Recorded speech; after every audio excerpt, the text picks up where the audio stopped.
നബി സല്ലല്ലാഹു അലൈഹി വസല്ലം തങ്ങൾ സത്യം മാത്രമേ സംസാരിക്കുകയുള്ളൂ. അതുകൊണ്ട് ആണല്ലോ തങ്ങൾക്ക് അൽ അമീൻ എന്നു പേര് ലഭിച്ചത്.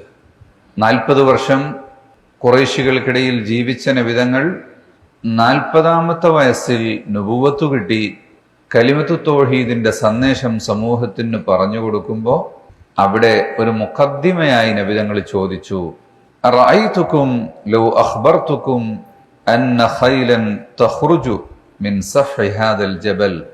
ദാ ഈ പർവ്വതത്തിനപ്പുറത്തു നിന്നൊരു സൈന്യം വരുന്നുണ്ട്, കുതിരപ്പടയാളികൾ വരുന്നുണ്ട് എന്ന് ഞാൻ പറഞ്ഞാൽ നിങ്ങൾ വിശ്വസിക്കുമോ എന്ന്.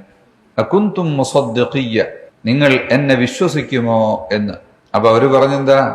നഅം മാ ജറബ്ന അലൈക മിൻ കദിബിൻ, ഒരു കളവും ഞങ്ങൾ തങ്ങളിൽ ജീവിതത്തിൽ കണ്ടിട്ടേ ഇല്ല, പിന്നെ എന്തിന് ഇതുമാത്രം ഞങ്ങൾ വിശ്വസിക്കാതിരിക്കണം?